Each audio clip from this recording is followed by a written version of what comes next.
बिस्मिल्लाहिर्रहमानिर्रहीम, अस्सलाम वालेकुम। मैं हूं शाहिद सकलैन और आप देख रहे हैं मेरा यूट्यूब चैनल। 17 जनवरी है, मंगल का दिन है और आज की इस वीडियो में हम बात करेंगे कराची सी व्यू जो है वो दो दरिया के करीब मिलने वाली डॉक्टर सारा की लाश के हवाले से। केस में कुछ मज़ीद इंकशाफात, कुछ मज़ीद जो है वो डिटेल्स मुझे पता चली हैं, वो आपके साथ शेयर करनी है क्योंकि जो है इस केस को मज़ीद जो ही पुलिस तफ्तीश कर रही है तो कुछ ऐसी चीज़ें सामने आ रही हैं जो बड़ी खौफनाक हैं, बड़ी हैरान कुन हैं। सारा के वालिद के साथ राब्ते में हूँ, मेरी बात होती है। एक चीज़ जो मैंने दो लोगों से पूछी वो आपके साथ शेयर कर देता हूँ। डॉक्टर सारा का बाकायदा तौर पे मुआयना किया गया था। मैं गुज़श्ता वीडियो में आपको बता चुका हूँ कि बड़ा डिटेल्ड जो है मुआयना किया गया था, क्योंकि डॉक्टर्स को और पुलिस को ये ख़दशात हैं कि ये एक कत्ल है और बाकायदा तौर पे कत्ल की दफ़ात भी लगा दी गई हैं, क्योंकि जो ज़ाहिरी हालत है और जो इंटरनल इन्वेस्टिगेशन की गई है, बॉडी की जो इंटरनल जो है जांच पड़ताल की गई है, उससे ये वाज़े तौर पे पता चलता है कि ये मामला जो है ये ख़ुदकुशी नहीं है और इसकी तफसील मैं आपको सब वीडियोज़ में बता चुका हूँ। इसलिए अब सबसे जो अहम चीज़ है वो है अपना मेडिकल रिपोर्ट का आना। मेडिकल रिपोर्ट जो है उसका इंतज़ार किया जा रहा है। मेरी सारा के वालिद से भी बात हुई है और एसएसपी इन्वेस्टिगेशन से भी बात हुई है। उनका यही कहना है कि जी मेडिकल रिपोर्ट, फ़ोन के फोरेंसिक और बाकी जो रिपोर्टें हैं उनके आने का वेट किया जा रहा है। और मेन जो लीड अब मिलेगी पुलिस को इस लिहाज से वो बस यही चीज़ें हैं, क्योंकि पुलिस जो है वो तकरीबन केस तैयार कर चुकी है। पुलिस को इस चीज़ का अंदाज़ा हो चुका है कि ये मामला है क्या। अब पुलिस ने इस चीज़ पे मज़ीद जो है तहकीक करनी है, तफ्तीश करनी है कि अगर मारा गया है या उसकी मौत हुई है तो किस वजह से हुई है, गला दबाया गया, तशद्दुद किया गया है, जहर दिया गया है, कुछ भी है। और साथ साथ कुछ और चीज़ें जो पुलिस ने इन रिपोर्टों में देखनी है और जो फ़ोन का फोरेंसिक होगा उसमें भी बहुत सारी जो तफसीलात सामने आनी है, उसके ऊपर जो है बेस करना है पुलिस ने। लेकिन एक चीज़ जो बड़ी हैरान कुन सामने आई है वो आज की इस वीडियो में आपके सामने रख देता हूँ। वो ये है कि जो पूरा एक केस बना हुआ है वो दो अशख़ास के गिर्द घूमता है। एक तो डॉक्टर सारा ख़ुद थी, ज़ाहिरी बात है, दूसरा डॉक्टर शान या शान है जो भी है, और तीसरा जो है वो बिस्मा नामी एक ख़ातून है। बिस्मा जो है वो पुलिस के हाथ तो आ गई थी, लेकिन ज़ाहिरी बात है पुलिस उसकी जो मेरी इतलात हैं वो यही हैं कि पुलिस उसकी गिरफ़्तारी जो है वो शो ही नहीं करा रही थी, क्योंकि पुलिस ये चाह रही थी कि पहले इससे इन्वेस्टिगेशन हो जाए। अगर कोई लीड मिले इसकी इन्वेस्टिगेशन में तो उसके ऊपर शायद मज़ीद गिरफ़्तारियाँ करनी पड़ें, तो इस वजह से जो है बिस्मा का नाम सामने नहीं आ रहा था। लेकिन अब मैं आपको ख़बर देता जाऊँ कि बिस्मा जो है उसको पुलिस ने इन्वेस्टिगेट किया है। बिस्मा का एक अदद बयान भी लिया गया है और बिस्मा ने जो है अपने बयान में क्या कुछ कहा है आज की इस वीडियो में ये सारी चीज़ें मैं आपके सामने रख देता हूँ। बिस्मा जो है, जैसे पहले कहा गया था कि जी डॉक्टर सारा ने उस दिन हमने आपको बताया कि बिस्मा को आए हुए 6 माह 7 माह हुए हैं और शान जो है उसकी जो हर लड़की के साथ वो करता था, बिस्मा के साथ भी उसका वैसा ही रिलेशन था और बिस्मा के साथ उसकी दोस्ती बन गई। सारा कोई अच्छा नहीं लगता था और सारा इससे बड़ी दिल बर्दाश्ता थी और सारा ने उस दिन या उससे एक दिन पहले जो है इन दोनों को उस मखसूस कमरे में जिसका इस्तेमाल किया जाता था लड़कियों का इस्तेसाल करने के लिए, उसमें जो है बिस्मा और डॉक्टर शान को जो है वो नाजेबा हरकत करते हुए देखा था, जिससे वो दिल बर्दाश्ता हुई थी। बल्कि उसी दिन और वहाँ पे वो अपना फ़ोन फेंक के जो है वो चली गई थी, जो ज़ाहिरी बात है अब तक पुलिस जो बता रही। और बिस्मा जो है वो किरदार है जो सारा की मौत की वजह बना। लेकिन हैरान कुन तौर पर बिस्मा ने जो पुलिस को बयान दिया है उसमें उसने सारा मलबा डॉक्टर शान के ऊपर डाल दिया है और उसने बिल्कुल वाज़े तौर पे ये कहा है कि जी मेरा तो इस केस से कोई ताल्लुक़ नहीं है, सारा मेरी कुलीग थी, मेरा सारा के साथ बहुत अच्छा ताल्लुक़ था और हम बिल्कुल दोस्तों की तरह थे।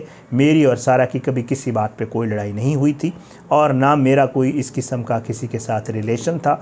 इस सारे मामले का जो वाहिद ज़िम्मेदार है वो शान ही है और शान के हवाले से उसने इंकशाफात किए हैं। उसने कहा कि जी अखबार में इन लोगों का ये मामूल था, मुझे तो आया कुछ अरसा हुआ लेकिन इस अरसे में जो मुझे पता चला है वो यही है कि इन लोगों का ये मामूल था, ये अखबार में इश्तिहार देते थे।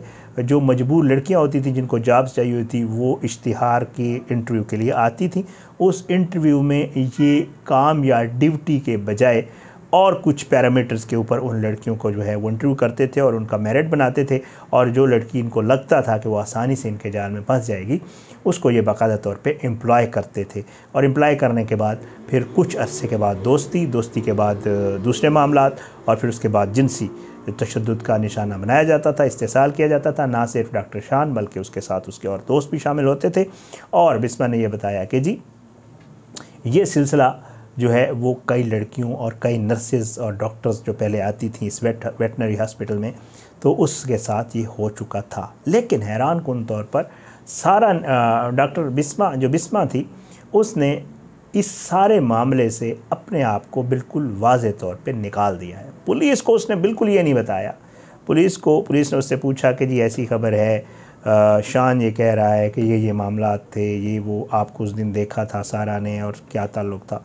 उसने कहा कि नहीं जी बिल्कुल नहीं, मेरा कोई ऐसा ताल्लुक़ नहीं है और ना ऐसी कोई बात हुई थी। वाज़े तौर पे वो जो है इस मामले से मुकर गई है। और ज़ाहिर बात है उसने जो अपना बयान दिया है उसमें उसने यही कहा है कि जी मेरा कोई ऐसा ना ताल्लुक़ था शान के साथ, ना सारा का मेरे शान की वजह से मेरे साथ कोई रोला था और लड़ाई थी, और जो है ये सारा मामला वाहिद सारा और शान के दरमियान में था, और इसमें शान के और भी कुछ दोस्त जो है वो मुलविस थे। मैं तो बिल्कुल जो है, मुझे तो आए हुए कुछ अरसा हुआ था और मुझे तो इन चीज़ों का इतना ज़्यादा पता भी नहीं था। तो इस वजह से जो है अगर ये कहा जा रहा है कि मेरी वजह से सारा ने ये सारा कुछ किया है तो बिल्कुल गलत है। मेरा इस मामले से कोई ताल्लुक़ नहीं है और मैं पुलिस के साथ इन्वेस्टिगेशन या तफ्तीश में बाकायदा तौर पे जो है वो करने के लिए मतलब पुलिस में तफ्तीश में शामिल होने के लिए और पुलिस को हेल्प आउट करने के लिए तैयार हूँ।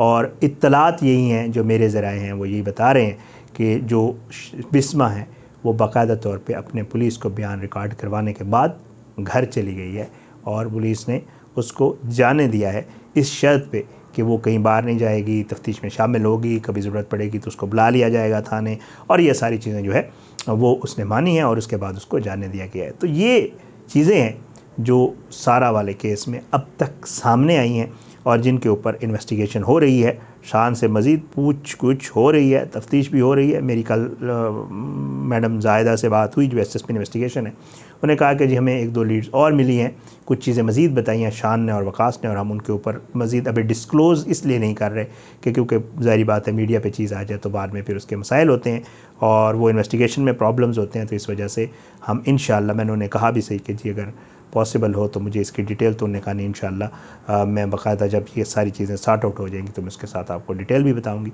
और सारा कुछ। ये मामला है जो बिस्मा के किरदार का जो बताया जा रहा था और जो बिस्मा ने बयान किया है, ये सारा मामला आपके सामने रखना था आज की इस वीडियो में। बहरहाल जी डॉक्टर सारा के केस के हवाले से इन्वेस्टिगेशन आगे बढ़ रही है। कोशिश यही है कि बहुत ही हैरान कुन रिपोर्ट्स आई हैं जो लड़कियों के इस्तेसाल की हैं।